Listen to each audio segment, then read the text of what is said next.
بسم اللہ الرحمن الرحیم حامدا و مصلیا اما بعد۔ عزیز طلباء کرام، ہم نے کافیہ کے گزشتہ سبق میں امر کا بیان پڑھا۔ اس سبق میں ہم فعل ما لم یسمى فاعلہ، فعل متعدی اور غیر متعدی کا بیان پڑھیں گے۔ صاحب کافیہ نے فعل ما لم یسمى فاعلہ کے حوالے سے ارشاد فرمایا، تعریف کی، ہوا ما حذف فاعلہ۔ فعل ما لم یسمى فاعلہ اس فعل کو کہا جاتا ہے جس کے فاعل کو حذف کر دیا گیا ہو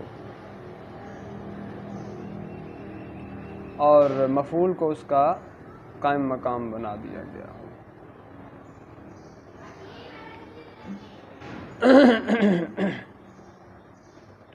فَإِنْ كَانَ مَاضِيًا ضُمَّ أَوَّلُهُ وَكُسِرَ مَا قَبْلَ آخِرِهِ۔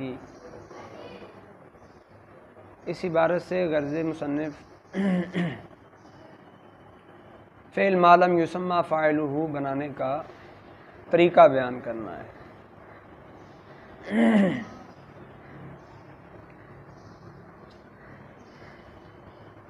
اگر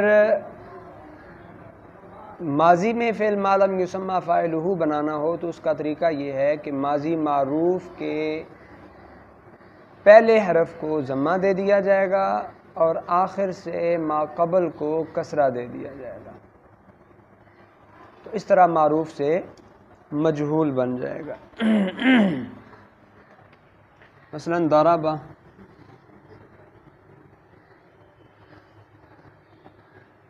اس سے ماضی مجہول بنانی ہے تو پھر ہم کیسے بنائیں گے؟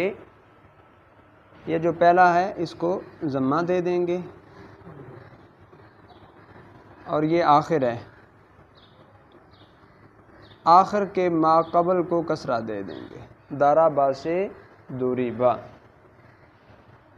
اسی طرح ایک اور مثال لے لیتے ہیں، اکرم، پہلے کو ضمہ دیا اور آخر کا ما قبل رہا اس کو کسرہ دے دیا تو اکرم سے اکرم، ماضی مجہول بن گئی۔ اسی طرح دحرج، دحرج سے دحرج۔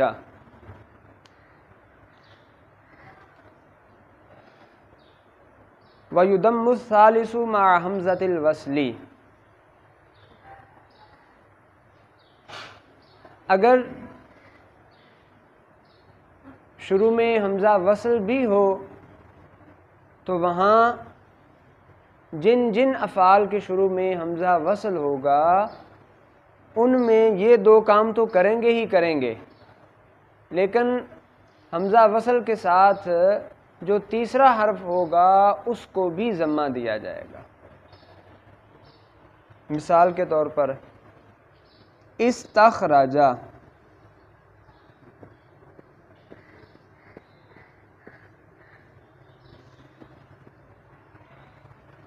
اب شروع میں حمزہ وصل ہے، یہ دو کام تو کرنے ہی کرنے ہیں۔ سب سے پہلے حمزہ وصل کو ضمہ دیا اور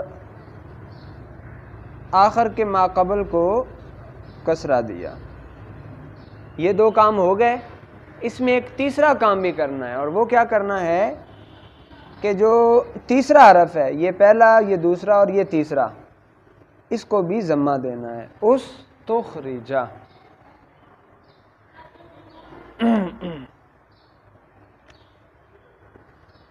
یہ ان تمام افعال میں ہوگا جن افعال کے شروع میں حمزہ وصل آتا ہے، باب استفعال، باب افتعال، باب انفعال وغیرہ۔ اس کے بعد آگے فرمایا وَالثَّانِي مَعَ التَّاءِ خَوْفَ اللبس، خوف اللبس، لبس۔ اگر فعل کے شروع میں تا زائدہ ہو تو تا زائدہ کے ساتھ یہ کام نہیں کرنا، بلکہ تا زائدہ میں دوسرے حرف کو ساتھ ضمہ دیا جائے گا۔ مثلا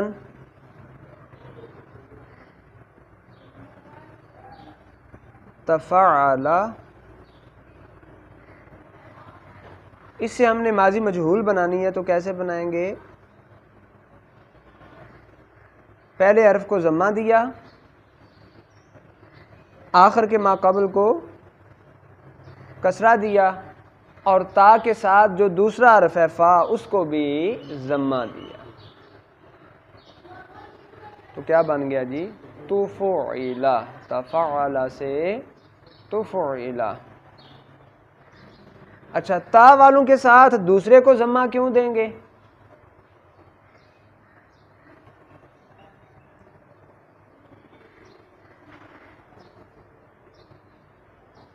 اور حمزہ وصل والوں کے ساتھ تیسرے کو ضمہ کیوں دیں گے؟ دراصل مقصود ہے التباس سے بچنا۔ اگر ادھر تیسرے کو اور ادھر دوسرے کو ضمہ نہ دیا جائے تو بعض صورتیں ایسی ہیں جہاں التباس کا خدشہ ہوتا ہے۔ کیسے؟ یہی استخرجہ ہے۔ اگر تیسرے کو ضمہ نہ دیا جائے اور یہ حمزہ شروع میں وصل ہے، درمیانے کلام میں آئے تو حمزہ وصلی تو ساکت ہو جائے گا، یعنی پڑھا نہیں جائے گا، صرف لکھا جائے گا، پڑھا نہیں جائے گا، اس پہ اعراب جاری نہیں ہوگا۔ اور ہم اس کے آخر پہ وقف کرتے ہیں، آخر پہ وقف کرتے ہیں تو ماضی کا امر کے ساتھ ملتبس ہونا لازم آئے گا، کیونکہ باب استفعال میں امر کس طرح آتا ہے؟ استخرج۔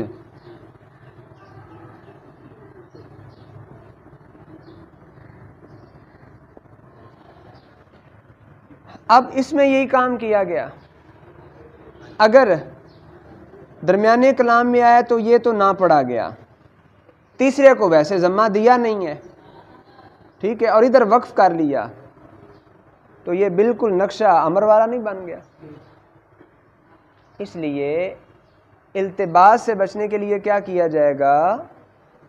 جن افعال کے شروع میں حمزہ وصل ہے ان کے تیسرے حرف کو بھی ضمہ دیا جائے گا تاکہ امر کے ساتھ التباس لازم نہ آئے۔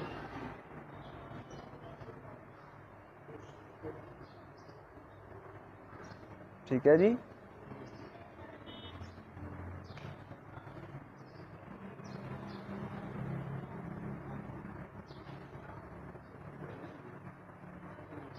اور بعض ابواب جیسے باب تفاعل ہے،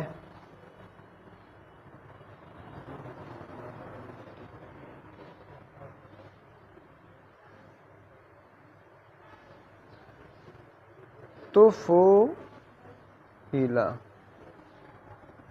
اس میں ہم کس طرح بنائیں گے؟ شروع میں پہلے حرف کو ضمہ دیا، تا کے ساتھ دوسرے حرف کو بھی ضمہ دیا، آخر کے ما قبل کو کسرہ دیا، تو کیا بن گیا؟ تفعیلا۔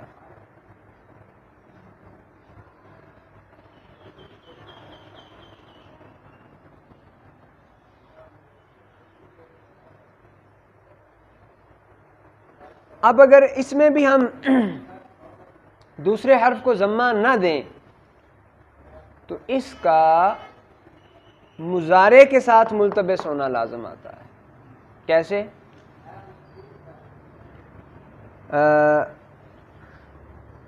مضارع کیا آتا ہے جی؟ تفاعلو۔ اب جب ادھر ضمہ نہیں دیں گے، ماضی کیا ہے اس کی؟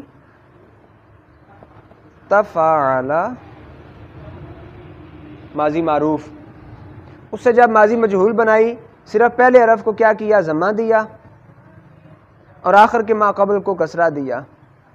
ادھر دوسرے حرف کو ضمہ نہیں دیا تو آپ بتائیں کہ اس کے ساتھ التباس لازم آتا ہے کہ نہیں؟ التباس لازم آئے گا۔ تو اس التباس سے بچنے کے لیے کیا کیا جائے گا؟ تا کے بعد دوسرے حرف کو بھی ضمہ دیا جائے گا اور اسی مناسبت سے الف کو واو سے بدل دیں گے، تو پھر اس کا مضارع کے ساتھ التباس لازم نہیں آئے گا۔ بات واضح ہو گئی؟ تو ہمارے سامنے ماضی جو ہے وہ تین طرح کی ہوگی، جس کے شروع میں حمزہ وصلی اور تا نہیں ہوگی، جس طرح یہ مثالیں دیں۔ شروع میں حمزہ وصلی ہوگا، شروع میں تا ہوگی. اگر شروع میں حمزہ وصلی اور تا دونوں نہیں ہیں تو پھر صرف 2 کام کرنے ہیں. پہلے حرف کو ضمہ اور آخر کے ماقبل کو کسرہ. اگر شروع میں حمزہ وصلی ہے تو پھر 3 کام کرنے ہیں. پہلے کو ضمہ، تیسرے کو بھی ضمہ اور آخر کے ماقبل کو کسرہ. اور اگر شروع میں تا ہے تو پھر بھی 3 کام کرنے ہیں. پہلے کو ضمہ، دوسرے کو بھی ضمہ اور آخر کے ماقبل کو کسرہ. وَمُعْتَلُ الْعَيْنِ الْأَفْصَحُ قِيلَ وَبِيعَ وَجَالْ إِشْمَامُ وَالْوَاوُ. معتل العین کلمہ ہو، چاہے معتل واوی ہو یا یائی، یعنی معتل العین واوی ہو یا یائی ہو، اس میں 3 لغتیں ہیں. فصیح لغت یہ ہے کہ وہاں تعلیل کے بعد اسے کیا پڑھا جائے گا. مثلا قالا ہے تو قالا سے قیلا، باع سے بیع. اس میں ایک اور لغت ہے، وہ ہے اشمام کے ساتھ اسے پڑھنا. کس کے ساتھ؟ اشمام کے ساتھ اسے پڑھا جائے، یعنی ضمہ کی بو دے کر پڑھنا. اور تیسری قرات یہ ہے کہ اس کو واو کے ساتھ پڑھا جائے. قولا بوع. پہلی فصیح قرات کیا ہے؟ قیلا بیع. دوسری قرات یہ ہے کہ قاف با پر ہوگا تو کسر ہی، پہلے حرف پر کسر ہی ہوگا لیکن ضمہ کی بو دے کر پڑھیں گے. اس کو اشمام کہتے ہیں. اور تیسری قرات اور تیسری لغت اس میں یہ ہے کہ اس کو واو کے ساتھ پڑھا جائے، یعنی قیلا کی بجائے قولا اور بیع کی بجائے بوع. وَمِثْلُهُ بَابُ اُخْتِیرَ وَأُنْقِیدَ دُونَ اُسْتُخِیرَ وَأُقِیمَ. کہتے ہیں کہ اختیرہ اور انقیدہ کا باب بھی قیلا اور بیع کے باب کی طرح ہی ہے، یعنی باب افتعال اور باب انفعال. ان دونوں کی ماضی بھی مجرد کی طرح ہی ہوگی، معتل العین چاہے واوی ہو یا یائی ہو، کہ اس میں بھی یہ 3 لغتیں ہوں گی. اختیرہ، انقیدہ، پھر اشمام کے ساتھ اختویرہ، انقیدہ، اور تیسری قرات یہ ہوگی کہ ان کو واو کے ساتھ پڑھا جائے، اختورہ اور انقودہ. لیکن باب استفعال اور باب افعال ان کا یہ حکم نہیں ہوگا. ان میں یہ 3 لغتیں جاری نہیں ہو سکتی. ان میں صرف ایک ہی لغت جاری ہوگی، وہ ہے استخیرہ اور اقیمہ. اسی طرح اس کو یا کے ساتھ ہی پڑھا جائے گا. وجہ کیا ہے؟ وجہ یہ ہے کہ باب استفعال اور باب افعال ان دونوں کی اصل کے اندر حرف علت کا ماقبل جو ہے وہ ساکن ہے. استخیرہ اگر اس کو اصل کے اعتبار سے دیکھا جائے تو اصل میں ہے استخیرہ، یا کا ماقبل خا ساکن ہے. ٹھیک ہے. جبکہ باب افتعال اور انفعال میں یا کا ماقبل متحرک ہے. اختیرہ، اختوی، یا کا ماقبل تا ہے جو کہ متحرک ہے. تو جہاں یا کا ماقبل یعنی حرف علت کا ماقبل متحرک ہے، وہاں 3 قراتیں پڑھی جا سکتی ہیں، 3 لغتیں پڑھی جا سکتی ہیں. لیکن جہاں حرف علت کا ماقبل اصل کے اعتبار سے ساکن ہے، وہاں صرف ایک ہی لغت ہوگی اور وہ یا کے ساتھ. یہاں تک تو ماضی کی بات مکمل ہوئی. آگے یہ ہے کہ اگر فعل مضارع سے مجہول بنانا چاہیں معروف سے تو وہ کیسے بنائیں گے؟ فرمایا وَإِن كَانَ مُضَارِعًا ضُمَّ أَوَّلُهُ وَفُتِحَ مَا قَبْلَ آخِرِهِ. اگر فعل مضارع سے مضارع معروف سے مجہول بنائیں تو سب سے پہلا کام کیا کرنا ہے؟ پہلے حرف کو ضمہ دینا ہے اور آخر کے ماقبل کو فتح دینا ہے. پہلے حرف کو ضمہ اور آخر کے ماقبل کو کسرہ دیں. مثلا یضربو سے ہم بناتے ہیں جی. تو پہلے حرف کو کیا کریں گے؟ ضمہ دے دیں گے، اور آخر کا ما قبل را ہے اس کو کیا کریں گے؟ فتح دے دیں گے. تو یضربو سے یضربو فعل مجہول بن جائے گا.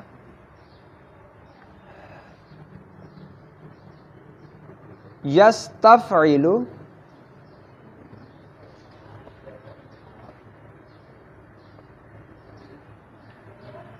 پہلے حرف کو ضمہ،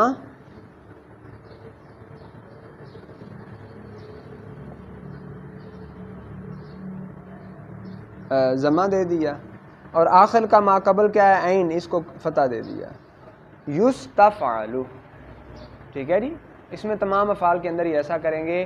ہاں معتل العین جو ہے اس میں فرق ہے. فرمایا ومعتل العین ینقلب فیہ العین الفا. معتل العین کے اندر عین کلمہ جو ہے وہ الف سے بدل جائے گا. مثلا یقولو ہے،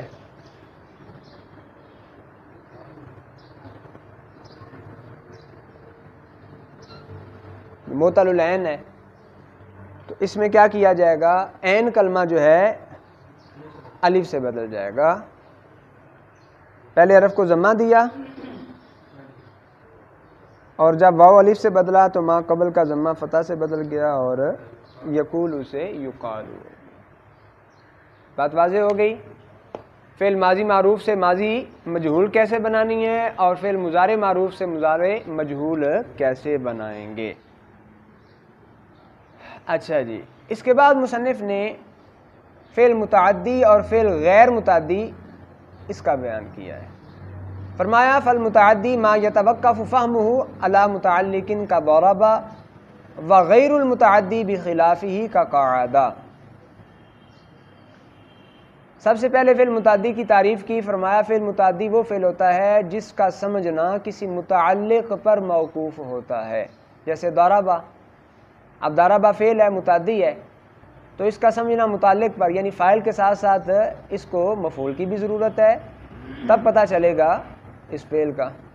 اور غیر متعدی اس کے برخلاف ہوتا ہے، یعنی اس کا سمجھنا کسی متعلق پر موقوف نہیں ہوتا، جیسے قاعدہ، اس میں مفعول بہ کی حاجت نہیں ہے. والمتعدی یکون الی واحد کا ضرب و الی اثنین کا اعطى و علم و الی ثلاثۃ کا اعلم و ارى و انبأ و نبأ و اخبر و خبر و حدث. اس عبارت سے غرض مصنف فعل متعدی کی پھر آگے اقسام بیان کرنا ہے. اس کی 3 قسمیں ہیں. متعدی بیک مفعول، یعنی ایک مفعول کی طرف متعدی ہو جیسے ضربہ، 2 مفعولوں کی طرف متعدی ہو جیسے اعطى اور علم، 3 مفعولوں کی طرف متعدی ہو جیسے علم، ارى، انبأ، نبأ، اخبر، خبر اور حدث. یہ سارے 3 مفاعل کی طرف متعدی ہوتے ہیں. وَهَذِهِ مَفْعُولُهَا الْأَوَّلُ كَمَفْعُولِ أَعْطَيْتُ وَالثَّانِي وَالثَّالِثُ كَمَفْعُولَيْ عَلِمْتُ. اس عبارت سے غرض مصنف یہ جو 3 مفعولوں کی طرف متعدی افعال ہیں، علم، ارى، انبأ، نبأ، اخبر، خبر، حدث، ان کے پہلے مفعول کا حکم بیان کرنا ہے اور دوسرے اور تیسرے مفعول کا. فرمایا کہ ان کا پہلا مفعول آتیتو کے مفعول کی طرح ہوتا ہے. ان کا پہلا مفعول آتیتو کے مفعول کی طرف ہوتا ہے، یعنی جس طرح آتیتو کے دونوں مفعولوں کو حذف کرنا کلام میں جائز ہوتا ہے، اسی طرح ان 7 افعال کے پہلے مفعول کو حذف کرنا بھی جائز ہوتا ہے. اور ان 7 افعال کا دوسرا اور تیسرا مفعول وہ علمتو کے دونوں مفعولوں کی طرح ہوتا ہے. اس کا کیا مطلب ہے؟ اس کا مطلب یہ ہے کہ اگر کلام میں سے حذف کرنا ہے تو پھر دوسرے اور تیسرے مفعول کو اکٹھا حذف کرنا ہے، اور ذکر کرنا ہے تو اکٹھا ذکر کرنا ہے. یہ نہیں کر سکتے کہ ایک کو حذف کر دیا جائے دوسرے کو ذکر کر دیا جائے. جس طرح علمتو کے باب میں اگر مفعولوں کو حذف کریں تو دونوں کو اکٹھا کرتے ہیں، اور ذکر کریں تو دونوں کو اکٹھا ذکر کرتے ہیں. الحمدللہ یہاں تک ہماری فعل متعدی اور غیر متعدی کے حوالے سے بات مکمل ہوئی. اب ہم اس کے ساتھ ہی افعال قلوب کا بھی بیان پڑھ لیتے ہیں اور انشاءاللہ پھر اس کے بعد افعال ناقصہ کا بیان ہوگا. تو دیکھتے ہیں کہ مصنف نے افعال قلوب کے حوالے سے کیا ارشاد فرمایا. فرمایا افعال القلوب ظننت و حسبت و خلت و زعمت و علمت و رأیت و وجدت تدخل علی الجملۃ الاسمیۃ لبیان ما ہی عنہ فتنصب الجزئین. افعال قلوب یہ ہیں. سب سے پہلے مصنف نے افعال قلوب کی تعداد اور ان کو بیان کیا. وہ ظننت، حسبت، خلت، زعمت، علمت، رأیت اور وجدت، یہ 7 افعال ہیں. پھر ان کا استعمال بیان کیا کہ یہ جملہ اسمیہ پر داخل ہوتے ہیں اور اس بات کو بیان کرنے کے لیے آتے ہیں کہ جس کے لیے جملہ اسمیہ لایا گیا ہوتا ہے، اور دوران عمل یہ دونوں جزوں کو نصب دیتے ہیں، دونوں جزوں کو نصب دیتے ہیں. مثلا ظننت زیدن قائما، زید قائم یہ جملہ اسمیہ تھا، اس پر ظننت داخل ہوا تو دونوں جزوں کو نصب دیا، تو زید قائم سے کیا بنا؟ ظننت زیدن قائما. اچھا جی، مصنف ان کی تعداد، گنتی، استعمال اور عمل سے فارغ ہونے کے بعد اگلی عبارت میں ان کے خصائص کو بیان کر رہے ہیں. فرمایا وَمِنْ خَصَائِصِهَا أَنَّهُ إِذَا ذُكِرَ أَحَدُهُمَا ذُكِرَ الْآخَرُ بِخِلَافِ بَابِ أَعْطَيْتُ. ان کے چند خصائص ہیں. ان خصائص میں سے پہلی خاصیت یہ ہے کہ جب اس کے دونوں مفعولوں میں سے ایک کو ذکر کیا جائے تو دوسرے کو بھی لازمی ذکر کیا جائے گا، برخلاف آتیتو کے باب کے کہ وہاں ایسا لازم نہیں ہوتا کہ اس میں ایک کو دوسرے کے بغیر ذکر کرنا جائز ہوتا ہے. مثلا کوئی کہے آتیتو زیدن درہمن، اب زیدن اس کا پہلا مفعول ہے، درہمن دوسرا، تو اس میں سے صرف وہ زید کو بھی ذکر کیا کر سکتا ہے، درہم کو بھی، آتیتو زیدن بھی کہہ سکتا ہے، آتیتو درہمن بھی. لیکن افعال قلوب میں یہ نہیں ہوگا. اگر ایک کو ذکر کیا تو دوسرے کا ذکر لازم ہوگا، اسے حذف نہیں کر سکتے. افعال قلوب کے خواص میں سے پہلی خاصیت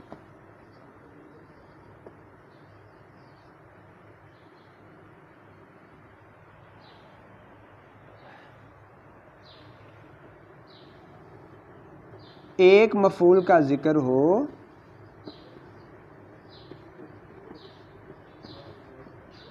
تو دوسرے کا ذکر لازم ہوگا. ایسا نہیں کہ ایک کو حذف کر کے دوسرے کو ذکر کر دیا جائے. دوسری خصوصیت وَمِنْهَا جَوَازُ الْإِلْغَاءِ إِذَا تَوَسَّطَتْ أَوْ تَأَخَّرَتْ لِاسْتِقْلَالِ الْجُزْئَيْنِ كَلَامًا.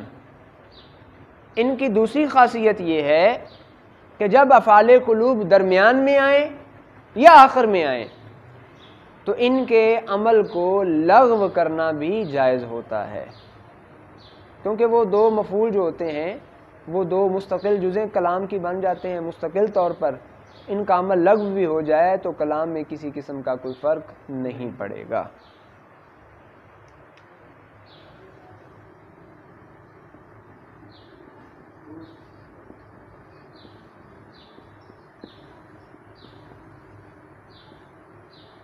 جملہ اسمیہ کے درمیان میں آئے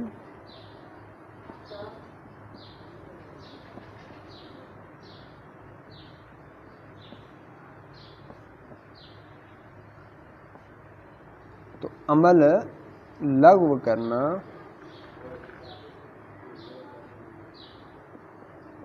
ان کا عمل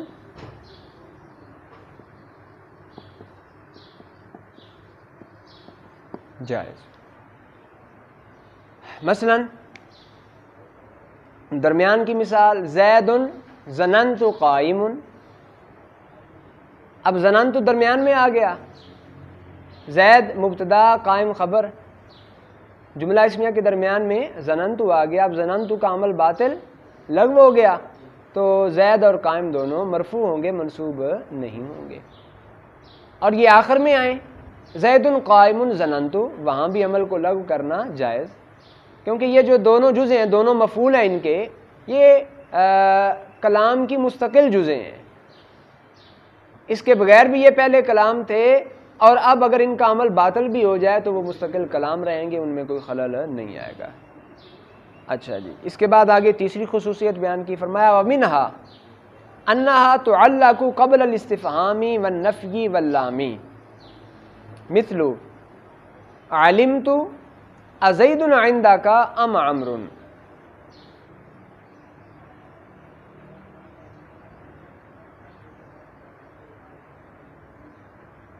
تیسری خصوصیت یہ ہے کہ استفہام سے پہلے آئیں، نفی سے پہلے آئیں، لام سے پہلے آئیں، تو ان تینوں صورتوں میں ان کا لفظی طور پر عمل جو ہے وہ معلق ہو جاتا ہے، باطل ہو جاتا ہے۔ حرف استفہام سے پہلے آ گئے، یا حرف نفی سے پہلے آ گئے، یا لام سے پہلے آ گئے، لام ابتدا سے پہلے، تو ان تینوں صورتوں میں کیا ہوگا؟ ان کا عمل معلق ہو جائے گا۔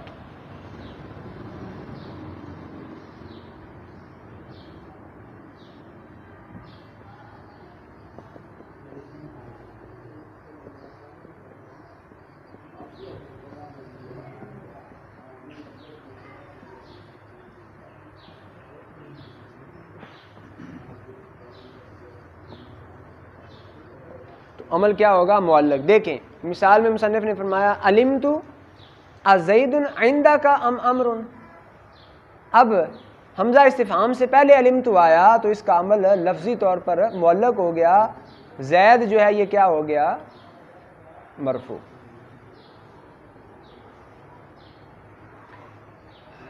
وَمِنْهَا أَنَّهَا يَجُوزُ أَن يَكُونَ فَاعِلُهَا وَمَفْعُولُهَا ضَمِيرَيْنِ لِشَيْءٍ وَاحِدٍ مِثْلُ عَلِمْتُنِي مُنْطَلِقًا۔ ان کی چوتھی خصوصیت یہ ہے، ایسا جائز ہے کہ ان کا فاعل اور ان کا پہلا مفعول ایک ہی چیز کی دو ضمیریں ہوں، یعنی فاعل کا مصداق اور پہلے مفعول کا مصداق ایک ہی چیز ہے، الگ الگ چیزیں نہیں ہیں، یہ ان کی خصوصیت ہے۔ جیسے کوئی شخص کہے علمتنی منطلقاً، اب علمت تو ضمیر فاعل اس کا مصداق، اور نی میں یا ضمیر متکلم اس کا مصداق ایک ہی ہے، اور یہ ان کی خصوصیت ہے۔